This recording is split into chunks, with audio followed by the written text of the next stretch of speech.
You're listening to Last Word Radio, where you get the last word.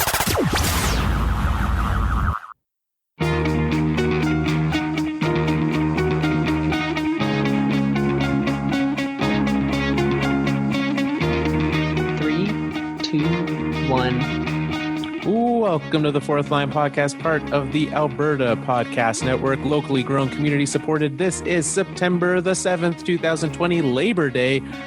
With you today is myself, Carl, and Stevie Nick. Happy September, Carl. I think this is the first time we've spoken in September. Yeah, this is the first we did last Monday, August 31st. Was the 31st, yeah. So happy September. Thanks. It's good to be here, maybe? Football starts this week. That's exciting. Football starts on Thursday. Yeah. With the lack of preseason, it really sneaks up on you, though. Yeah, I know. I just actually learned that this morning that it starts this week. Yeah. Oh, that's fast. And we've got basketball playoffs, which have been very exciting. We've got hockey playoffs, which is what we're here to talk about. And baseball's just kind of motoring along as it does. And they're going to have playoffs soon, right? In October, they're going to be having those. So I would say, fall is one of my favorite times of the year for several reasons, many of them sports related. And I would say this year might be the best sports fall we've ever had. It's certainly up there. There are a lot of sports on right now. Yeah. Yesterday, I was doing some work at home and just had things on all day. And I started the day with baseball game. I started the day with the F1 race. Watched the F1 race, watched baseball, watched 2 NASCAR races, watched a hockey game, and a basketball game.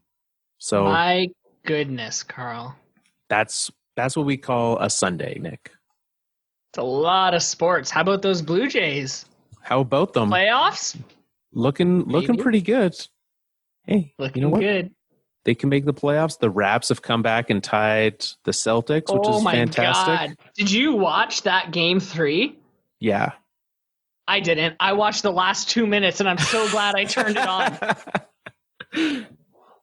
If you're only going to watch 2 minutes, that's the 2 minutes to watch. That's my rule with basketball though. Turn it on at the end. Okay. Yeah. Heck of a game. Oh, man. And then even game 4. It wasn't as dramatic at the end, but man, they're doing it, Nick. We'll see. They're doing it. And then on the hockey side, we had 3 game 7s. Yeah. So we sat here last week and we were like, 3 series are sitting here at 3-1. Little did we know that the team, I think we predicted that all the teams that were up 3-1 would win the series. We did not know that they would do it in game 7s. Crazy. I was talking to my brother about it this weekend, and he was so mad. He's like, if you're going to win, just win the series in game 4 or game 5. Why do you make us wait till game 7? I think it's more exciting, personally.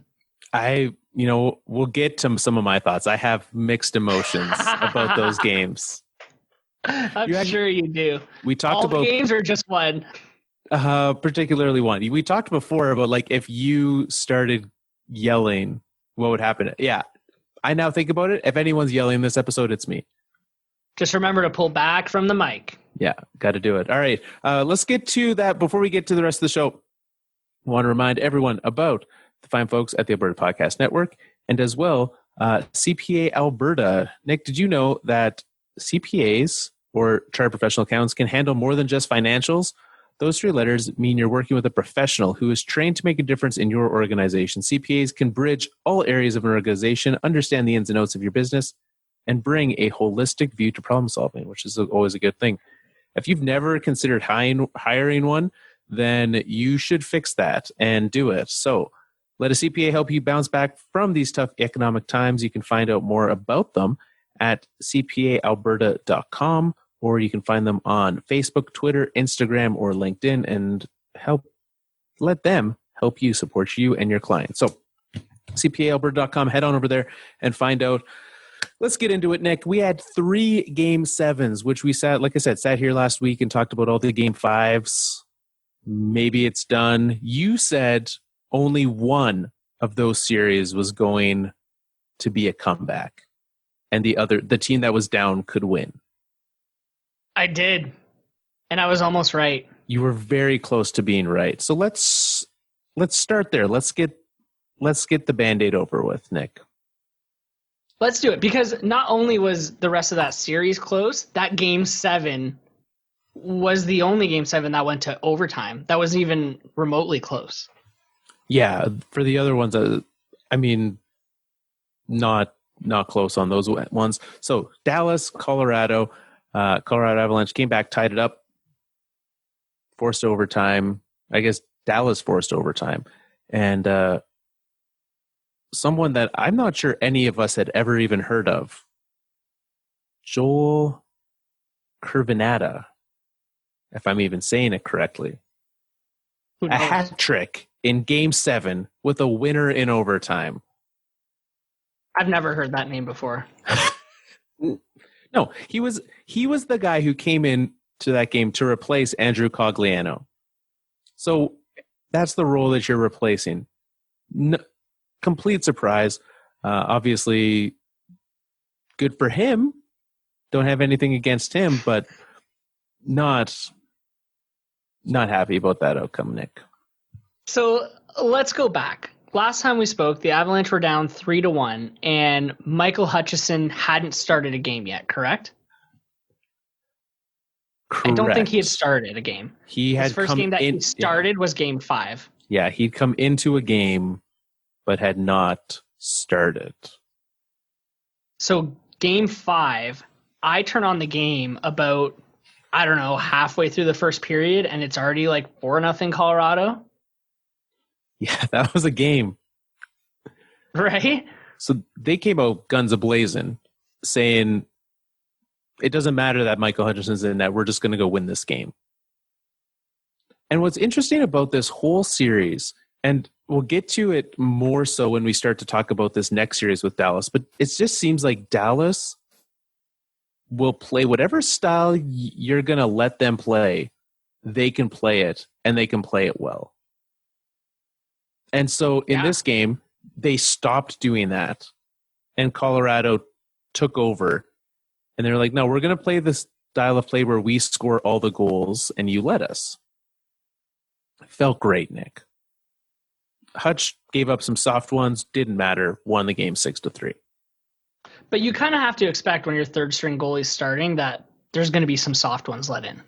When he hasn't played in a game since March. Right. Yeah. So I got to think the players overcompensate for that a little bit, right? Okay, you go into this game, you got to think you're down 2-0 already. Yeah. So, and that was a game. Ben Bishop came back in. He was starting, so it was even going to be like Bishop versus Hutch. Not good. Turns out Ben Bishop not healthy enough to be playing. Did not play the rest of the series. So then, Game 6 happens, and Game 6 is another pretty solid runaway win for the Avalanche. Hutch only gives up 1 goal. Khudobin gives up 3. And feels great. Now, Game 7 is when we get into our problems. Tell me more about that. So, Philip Grubauer, hurt. Eric Johnson, hurt. Gabe Landeskog, a skate blade to above the knee, Nick. Oh, it gives me goosebumps on my arms to think about skate blades cutting people. Yeah. And this was just the freakest of injuries, the way that it happened. And so he's gone, right? We're not getting him back for the rest of the game. And having those 3 pieces gone very much was a big factor in that game. Now, granted, you force overtime, you can do it, right? Hutch gave up a very weak goal to get the game started. And then I was actually quite surprised. He settled down and did not look that bad. I agree. I didn't think he looked that bad. I think you can't give up a lead twice in a Game 7. and they just couldn't hold on to it. Yeah, it did seem. Is there anything specific, like in the third period of that game or the end of the second period, that you can point to and be like, this is where it all kind of fell apart for them? I think when I look at that, I think just it started to be a little tiring for them, right? All the games, all the pressure. I think that it did start to be, you could tell that, some of those mental mistakes were happening. Some breakdowns, some people, I'm just trying to think back to the exact goals that happened that game. And so you've got that, and that's what led to all the power play goals that happened, right? Like Radulov got a 2 that game, and you can't be taking penalties in that situation, and you have to have a penalty kill when you have a goaltender that's coming in still like relatively cold, right? Like he's played a little bit. He is not your best goaltender. You have to have a better penalty kill than they did, because you can safely assume he's not bailing you out, and they couldn't. Yeah. I think the overtime goal itself speaks to that kind of that mental lapse, the slowness that started to settle in for them, because I don't remember what the guy's name is. This is how little I know him, but he was in the slot and they let him move away. There was 3 Avalanche in front of the net, and this guy 2 feet away is wide open. Yeah. Like you got to be on your man at that point. It doesn't matter what line you're playing against. It doesn't matter what player's on the ice. Like you can't, in Game 7 overtime, you can't let somebody be free in the slot like that. No, and they did. So now, had the coin fallen the other way, I don't know how much further the Avs would have made it through these playoffs, because Grubauer is injured. Landeskog, now we learn, would have been out for the remainder of the playoffs. Yeah, he wasn't. I guess that's a pretty deep cut. Which, I mean, he tried to come back after that. To go from trying to come back to not being able to play the rest of the playoffs, that had to have hurt that game. Oh, man. Those kinds of injuries just give me the heebie-jeebies. So, yeah, those guys were gone, and I'm with you. I think we've seen what Vegas can do. We've seen what Dallas can do, and I'm not sure that they could have lasted the rest of the way like this. No. That said, I don't think there's any reason to worry about this team. You get this far in the playoffs, and you see other organizations being like, what are we going to do? Got to change things. Got to blow it up. Got to fire a coach. Got to trade this player. Just hold the course. You're fine. Is Grubauer the guy? I think he can be the guy. Yeah. I think he's good enough to be the guy. I agree. I think Francois is not ready to be the guy yet. So stick with Grubauer. I don't think we need to make any changes in net this offseason, but yeah, there's definitely going to be some other pieces that they can add. They don't have to sit still.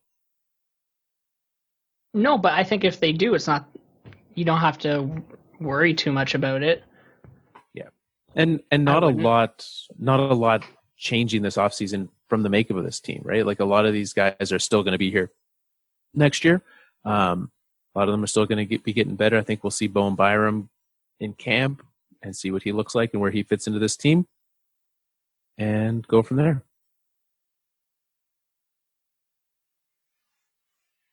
So next up, Vancouver Canucks and the Vegas Golden Knights.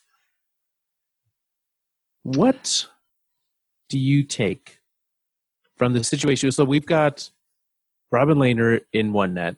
We've got now Thatcher Demko in the other net. Yeah, where did this guy come from? Vancouver Canucks fans are very excited. I don't understand. They are very excited. I'm like, who's this guy? So here's an interesting question. because had a fantastic series. He did. And yet, on the other hand, Robin Lehner had 3 shutout victories. Yeah. Who was the better goaltender? I don't know. I would say Lehner. He's got a better team in front of him, I guess. Well, I think that's part of what helps him in those shutouts, right? If you look at the underlying numbers, like the expected goals for Demko, it's like 3 or 4 a game. It's like, nah, we're good. I'm just amazed with what he was able to do to come in, still cold, right? Not playing super a lot, and to come in for the injury to Markstrom. Whew, he's doing all right. Yeah, like, who is this guy? 24 years old. He's from San Diego, California. Goalie hotspot. Second round pick. I think it could be safely assumed that someone named Thatcher is probably from somewhere like San Diego.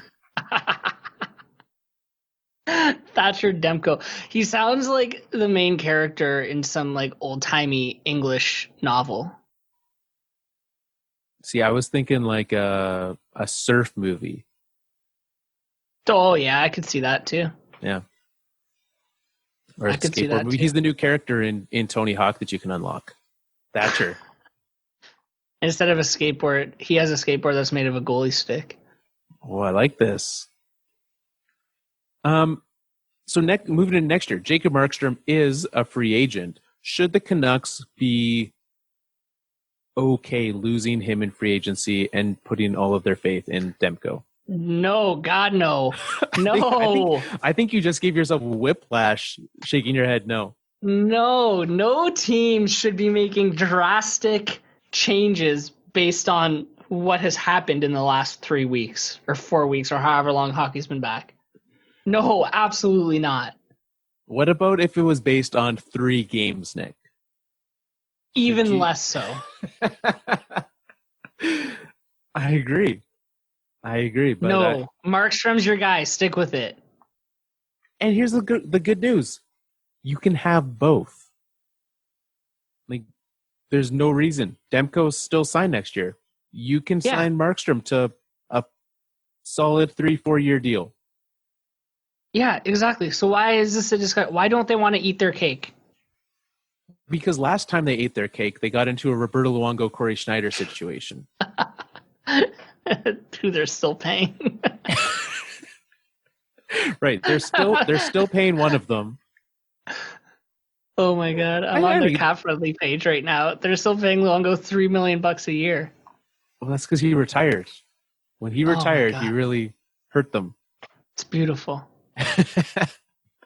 I think that's the biggest reason why it becomes even a question for any other organization. And I think the other side of it is the Seattle situation, right? Of being able to have, right? They can only protect one goalie. Yeah. So one of them is going to end up in Seattle, most likely. At this point in time, I would say I would be shocked if Seattle weren't to grab Demko, or if Markstrom's still good and they protect him, then can take him. But so that's one side of it, right? But cross that bridge when you come to it. Yeah. If you're going to lose Markstrom for nothing now, just lose him for nothing when he goes to Seattle. Yeah, I totally agree. You can't put all your eggs in this Thatcher Demko basket after him winning 3 games for you. You can't. No. You've got the space. You have the cap space, right? They've got $17 million in cap space next year. Yeah. To bring him back. A few other pieces that need to, be tinkered with, but plenty of room. They should want him back, and I would say he should want to come back. I would think so. This team's in a good spot. I mean, I don't think any goalie's in an awful position behind this team. No. So the only thing is, like, what do you pay this guy? What do you think Markstrom's going to get? I bet I would put it at 4 by 6. 4 years, 6 mil? 4 years by $6 million. I guess that's not unreasonable for what goalies are making these days. Man, I was thinking about this last night. One of the least desirable jobs has to be like goalie talent evaluator. Just a crapshoot that you're going to get fired for when you're bad at it. How do you evaluate goalie talent? Yeah. You can't. So I think you can. He's a good. Well, yeah, you can. You can look at all these numbers, but there's so many variables, and they never follow their numbers. No. So if you were to do that, right? If you were to put him in that bracket, there is the 8th highest paid goalie this year, 9th highest paid goalie this year was making $6 million. So it puts him kind of in that range. And that's the likes of the aforementioned Corey Schneider, Corey Crawford, and other people named Corey. So maybe he's not making $6 million because he's not named Corey. Maybe he'll make like $6.2 million. Or like 5.9. But so let's look last year. Semyon Varlamov got a deal with the Islanders, and he got a deal of $5 million a season for 4 years. Would you rather Semyon Varlamov or Jacob Markstrom? I honestly don't know the answer to that question. Probably Markstrom. So maybe we're looking at in that range, though, because they're the same age when they signed the deal. I guess Varlamov's a year older, but there's, I mean, I think I'm looking at playoff stats right now, but they're like identical. Him and Varley. Yeah. There you go. We just found the comp. So maybe my $6 million was a little high. Which, if it's $5 million, then the Canucks can easily keep him. Even better. Yeah. Yeah.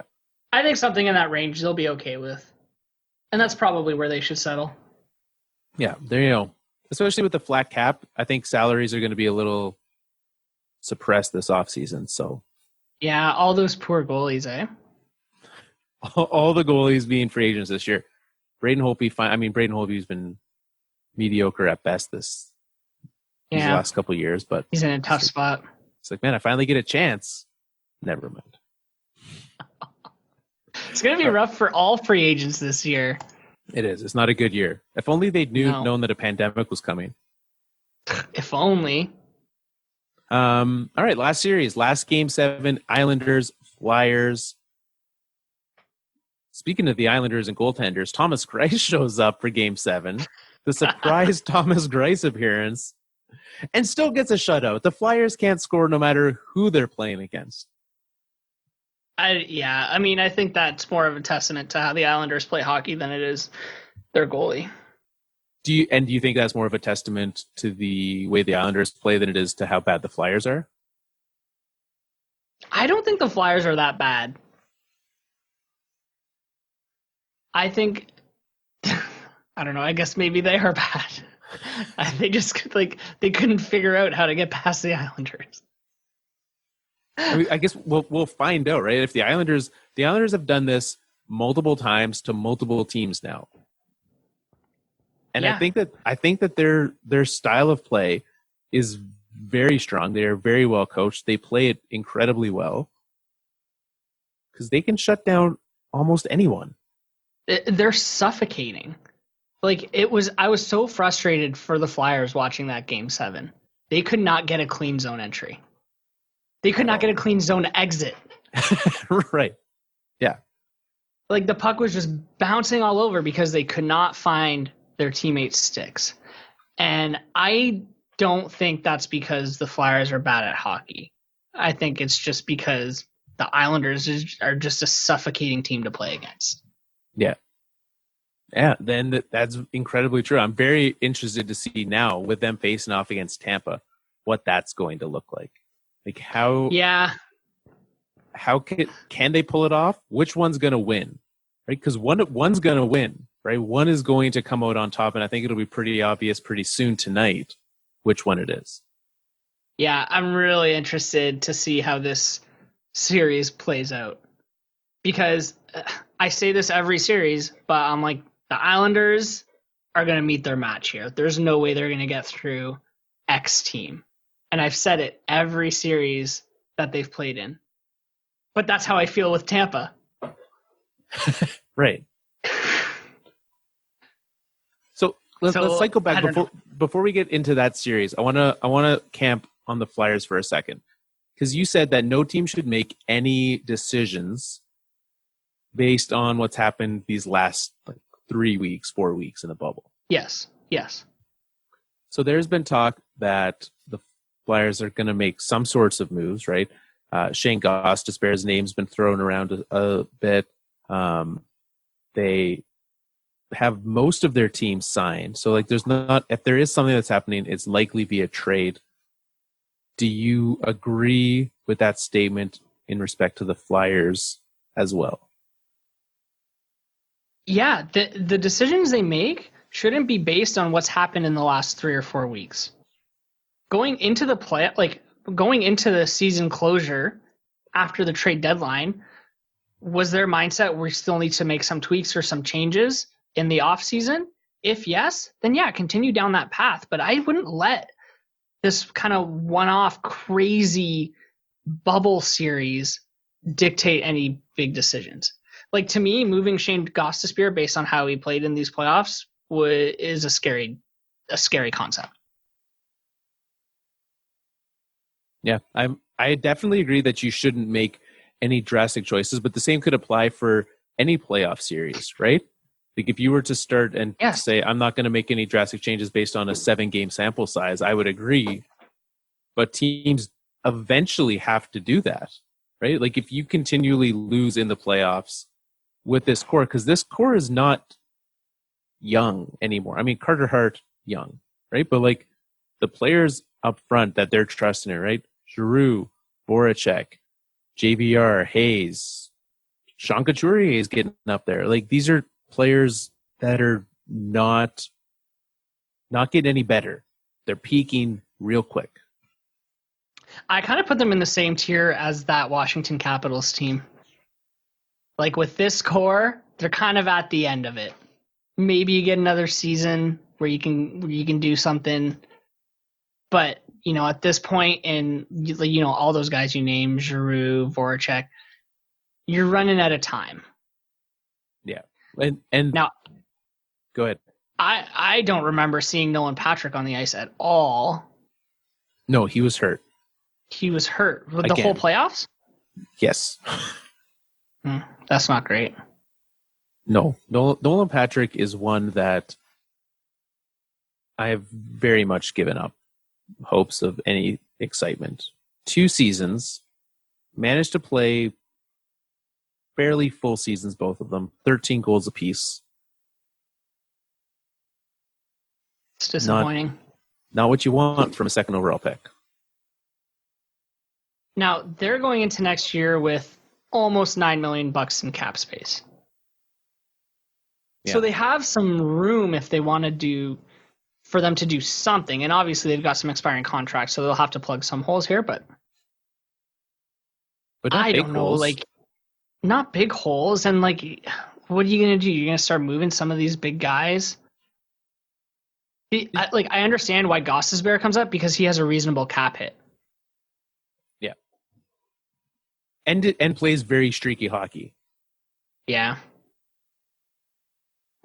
Was it you or was it someone else who made the mention of Johnny Gaudreau on this team? That was not me. It's an interesting thought, though. Because with one thing that this Flyers team has done fairly well is not moved pieces around. A lot of what they have has stayed here. Draft pick wise, they've still been able to use them. They've kept them. So if they needed to, I mean, you move Gostisbehere in that kind of a deal, or you could use some of your pick capital. Any speedy top 6 center that or forward that you add to this team is going to make them better. I mean, they're good as is. So yeah, you add someone like Goudreau, he'll immediately make them better. They could have added somebody like Kapanen, who I think would have made them better. But do you want to give up, one of your top 4 D-men to bring that in? Probably I don't know. not. That's a tough decision. They do. I talked about the forwards being older, right? Defensively, they're pretty good, right? Like Ivan Provorov is really coming to his own. I've been a big fan of his for some time. Glad with him. Travis Sanheim, solid there. So, I'm more okay with them moving one of those up. And they're in a good position with goaltenders too.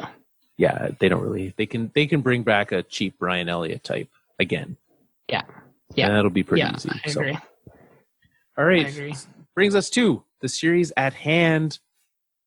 Stars and Knights. Stars, after playing shoot 'em up hockey against the Avalanche, scoring all the goals in every game, decided to change it up against the Knights and win Game 1, 1-0. And when you talk about, I don't know if this is a testament to how well the Stars played or how poor the Golden Knights played, but when I looked at the shot totals at starting the third period, I was like, this is really bad for the Golden Knights. They had 9 shots to start the third period. Yeah, when you use the word stifling to refer to the Knights or the Islanders, I thought of last night's game because that is incredibly stifling. Yeah. And the shots that the Golden Knights were getting were just garbage. Yeah. Absolutely. So if you're going to beat this team, that's how you have to do it. But what was up with them throwing Fleury in net? I don't know. They didn't really say that there was anything with Lehner that caused that. But you have to think that there is. Yeah, I didn't understand that decision. Not that he played a terrible game or anything, but why at this point in your Stanley Cup journey are you messing with your starting goalies like this? I don't know. You could very easily just let Lehner ride. He had 2 days off. It's not like he was playing a back-to-back. It's not like they're going to be playing back-to-backs. They're pretty much set, right? Like looking at the schedule, I don't recall seeing any double-date games now that they're both in the same bubble. So you have 2 days off. You can get that rest you need. No issue there. So what are you feeling for this series? I still think Vegas can do it. I think Vegas played a very bad game. I think they let Dallas get ahead of them and take control of that game and really stop them from getting to the net and playing that style of strong, fast-paced hockey that you're used to. So I expect them to come back in Game 2 and win, and I would pick Vegas in 6. That was my Gordon Ambrose hockey pool pick too, Vegas in 6. There we go. Do you still agree with that? Yeah, I do. I think the Stars played a great game, but when I look at their stat sheets in these playoffs and you look at kind of who's at the top of it, it's not really the guys that should be at the top of it. And that worries me a bit for the Stars team. Well, and even the Stars are really, I think that they would be better off. It worked for them last night. I don't know if it'll work for them moving forward of the way that they have really spread their talent out across that lineup. Because they only scored 1 goal. Like, it's not like they did shut Vegas down for much of that game. Vegas was able to get shots near the end of it, but they weren't great offensively. And I think they would be better off really stacking those lines a little bit more. I would agree with that. Is it Denis Gurianov, the guy who scored the hat trick? No. Who's that? Kiviranta? Kiviranta. Joel Kiviranta is how I'm going to say it now. Well, that's Kiviranta. Okay, well, let's play everybody's favorite game. Where is Joel Kiviranta from, Carl? I'm going to go with Finland. Those K names seem Finnish, like Kasperi Kapanen. I'm going Finland. You are correct. He is from Vantaa with 2 A's, Finland. There we go. And he looks Finnish like the rest of that entire hockey team. He does. He looks really Finnish. They've got. Now that I look them up, I'm like, oh, hello. All right. So we both have Vegas and 6. On the other hand, Tampa and the Islanders. How did you do?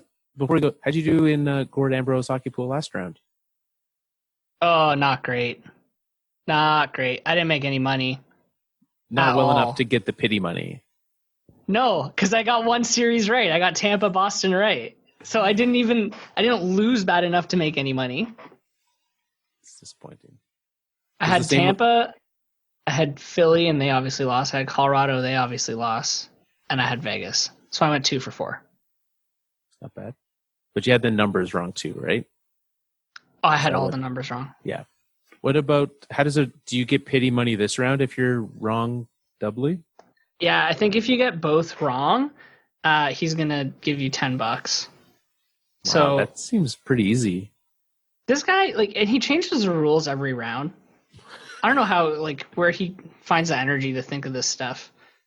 Guess both winners of the series and receive a total of $100. You will win an additional $100 if you guess a total number of games each team plays to win the round. If you guess only one series winner, all caps, no money, but you will receive $50 for guessing the number of games it takes each team to reach the finals.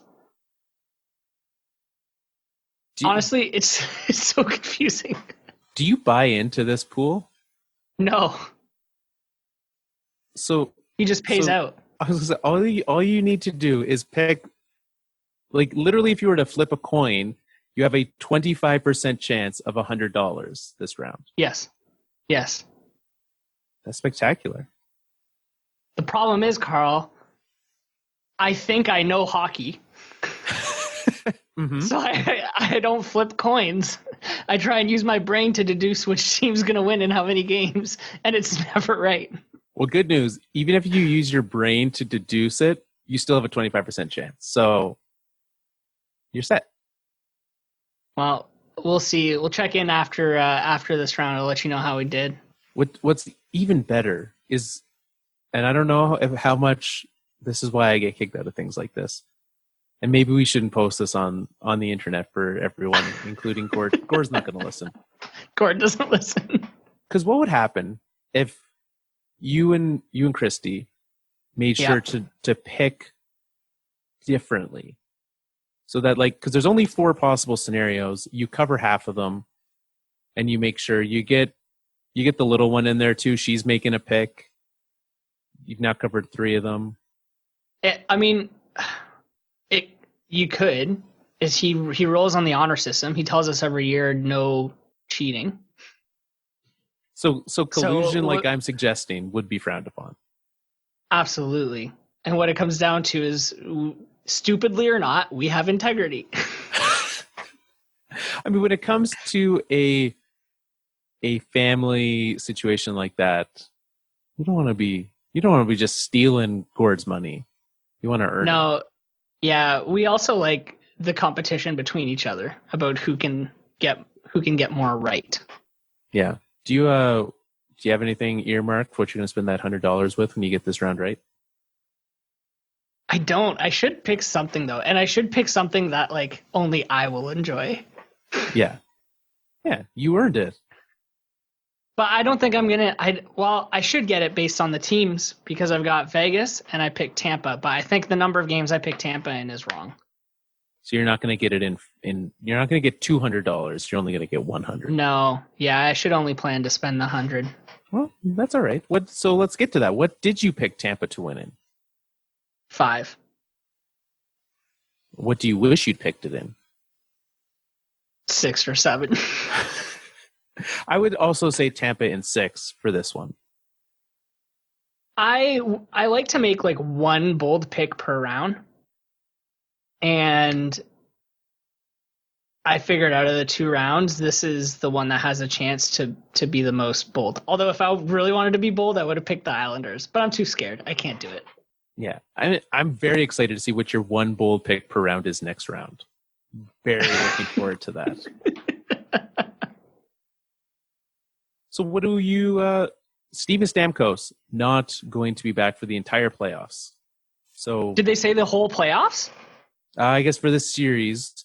what was it? Let me double check. It's for sure. No, they said this series for sure. They didn't confirm whether it was going to be the whole playoffs, but I think it's done. I mean, it seems likely that would be the scenario. Let me just double check here. Yes, so Stamkos out for this series, so he won't be there. Kucherov is going to be ready for tonight, though. Yes, correct. Yeah. Cooper did say just the Eastern Finals, so you were right. Which, I mean, that's why you're going to win the $100. You're right on that. You're right on the pick. No, I'm wasting all my right guesses on the stupid podcast. Sorry. This will be Nick's final episode. He has to go focus on his picks. So I think that Tampa Bay is a faster team than Philadelphia, and I think ultimately that's what's going to do New York in against them. Well, and I used the analogy last week of a better Columbus. Yeah. Tampa's figured out how to do that. Yeah. They figured out what it takes to play against a team that tries to grind you down and slow you down and make it infuriating. Last year they failed. This year they didn't. And I think that they're ready to do it again. I totally agree. They're in that mindset this year.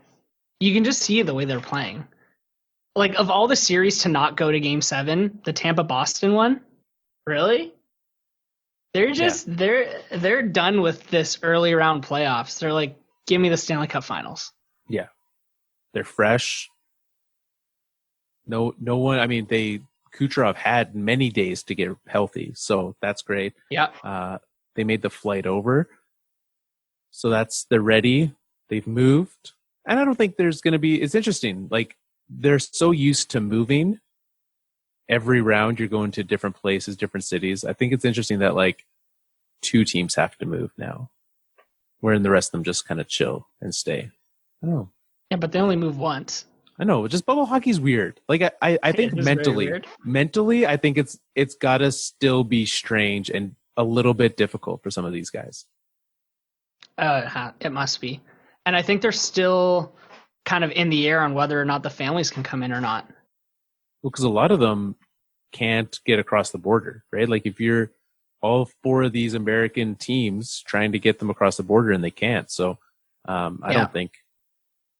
I mean, all that hassle. Last I heard, it was still up with the Canadian government. They were talking about it, but I think it's just going to end up being no. There's only a few weeks left. Right, exactly. You end up losing. You go through all that stress to bring them up for 2 weeks, a week and a half. Yeah, maybe not worth it. Now I did see that they said there wouldn't be any issue with any families that are local.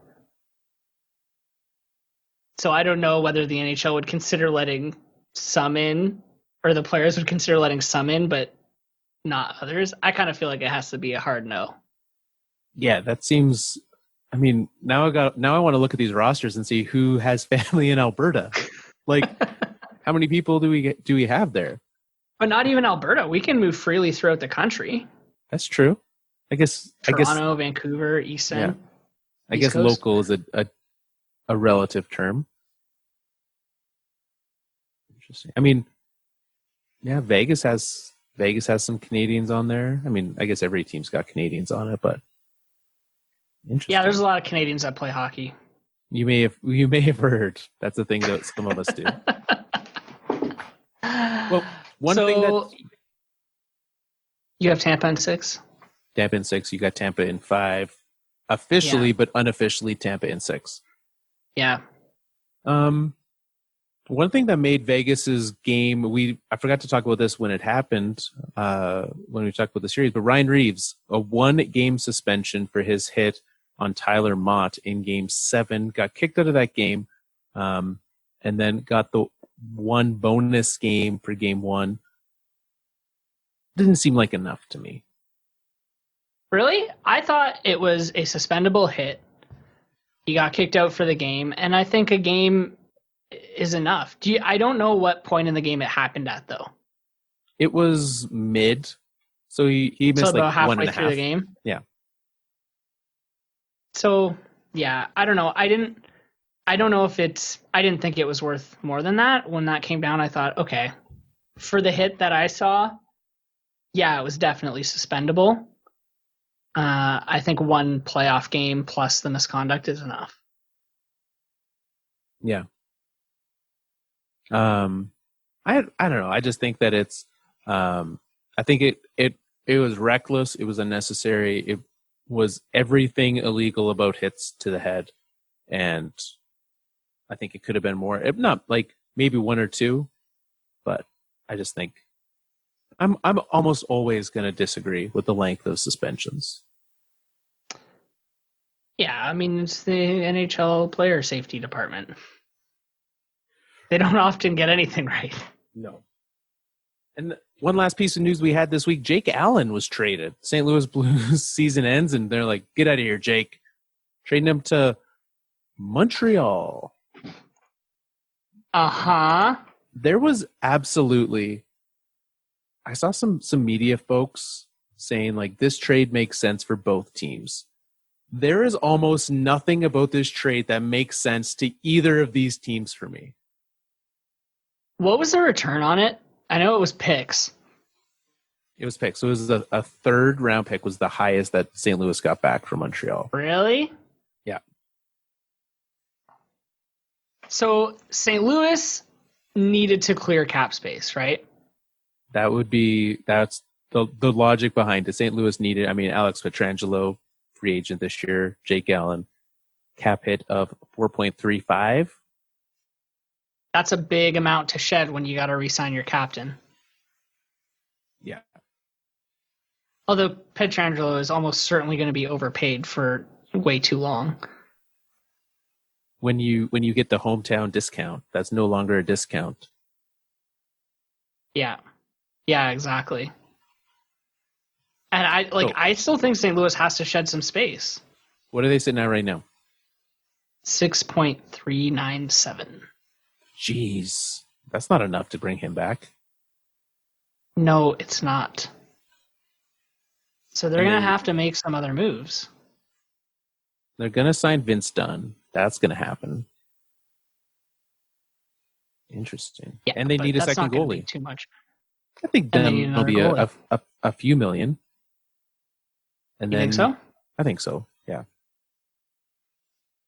So someone else has to go, is what you're saying. They're not done.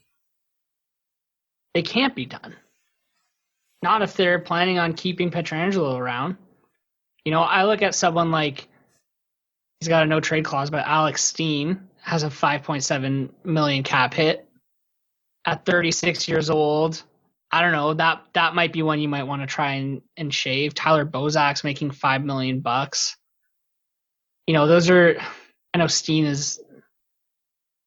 I don't know what line he was playing at by the end of it this year, but I think those are low risk moves you can make. Yeah, I'm not sure you could find someone. I mean, it's only 1 year of Steen at that dollar amount, but I'm not sure you could find someone to take that off their hands. It's going to be a tough one. Yeah, if you can. Yeah, those ones. David Perron as well, right? Bozak only has 1 year left. Steen 1 year left. Move out one of them. Not a terrible, terrible idea. But finding someone in this offseason is going to be the tricky part. Well, you're going to have to use your draft picks. You're going to do a Patrick Marleau, trade a pick and him to let someone else buy him out? Yeah, I think they're not even buying. I think that's going to happen a lot. I think so, yeah. Some of these teams with cap space. Hey, I would love to take Alex Steen off the hands of the St. Louis Blues if they threw a pick in for us. They're going to have to. Yeah.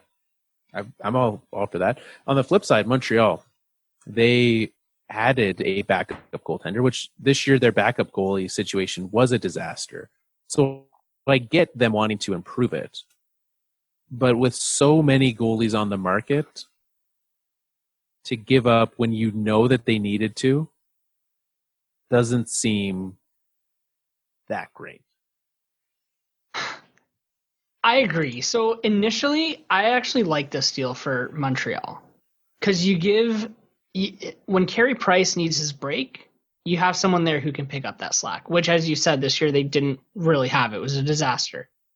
So initially, I liked it, and then you look at their cap situation, and you realize that they're going to have almost $15 million tied up in just goalies.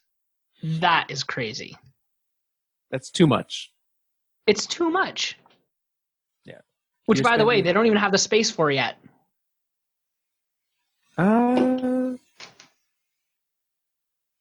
They don't? Well, right now they're sitting at $14 million. Okay. In space for next year. So they're almost there. They've got to get some guys signed still. So Max Domi's got to come back. So and they're going to probably try to offer sheet someone else. Who knows? I hope so. Please. It's just when you're spending, because salary cap is $80 million, when you're spending a sixth of that on goalies, that's a big chunk to be spent on two players. Yeah, it's a lot. There's a reason we don't see teams do it, and we don't see the teams that are winning.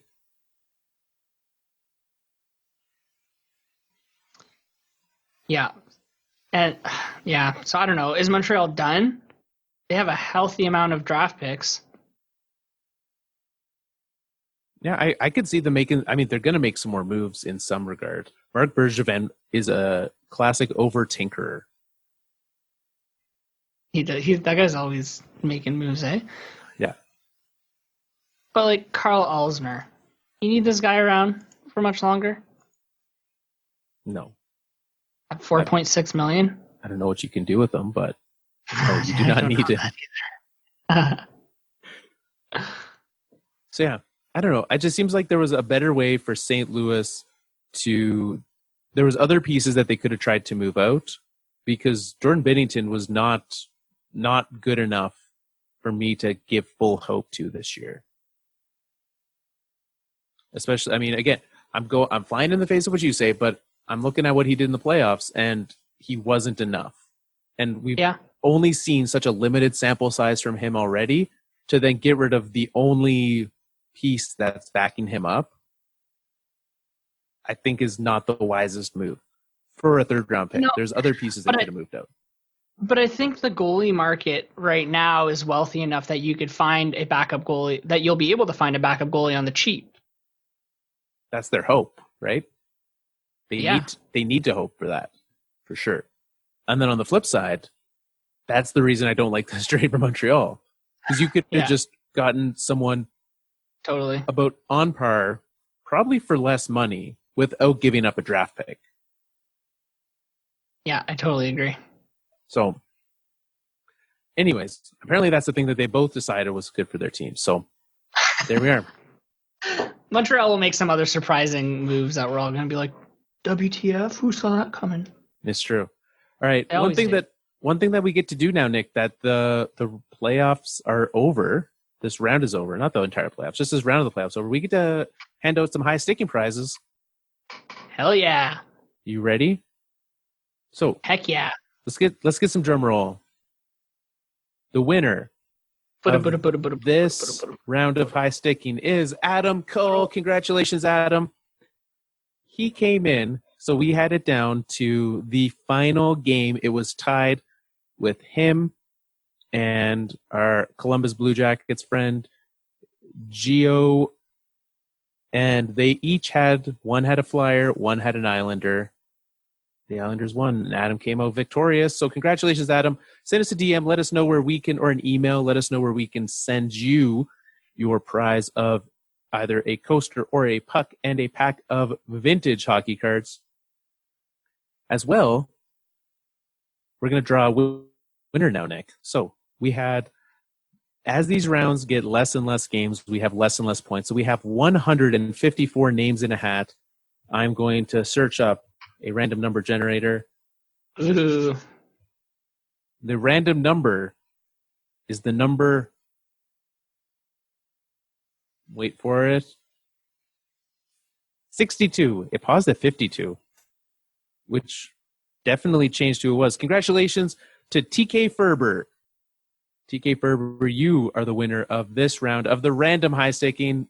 Same thing. Let us know. We'll send you a prize for the playoffs. And we're wiping the scoreboard clean.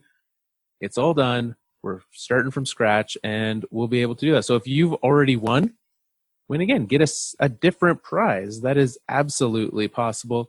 Or just play for fun. If you've got everything you want in life,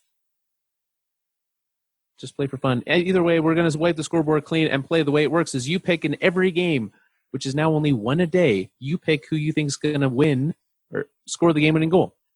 Send us that on the Twitters. You can also DM it or email it to us. You can find us on Twitter at Fourth Line Podcast, mail at thefourthlinepodcast.com. Thefourthlinepodcast.com is our website where you can find all the great things that happen over there. Before we wrap the show, I want to let us know that this episode, we're going to tell you about our friends over at Story Hive, Nick, and this is a pretty interesting story. So in 2013, TELUS, they started this thing called Story Hive, and it's funded productions and supported emerging filmmakers with mentorship and guidance from the National Screen Institute. The Story Hive program has brought hundreds of films to life from creators in Western Canada. I know that filmmaking is something that's near and dear to you as well. So definitely an interesting project that they've got there. It's committed to supporting underrepresented filmmakers and stories, which is why we want to tell you about this, because the documentary edition is back, and this one is all about local heroes. So they're looking for documentaries and pitches from Alberta residents that highlight extraordinary citizens in your community. So if you win, Nick, this is more than high sticking. If you win, you will receive $20,000 and customized mentorship to produce the project.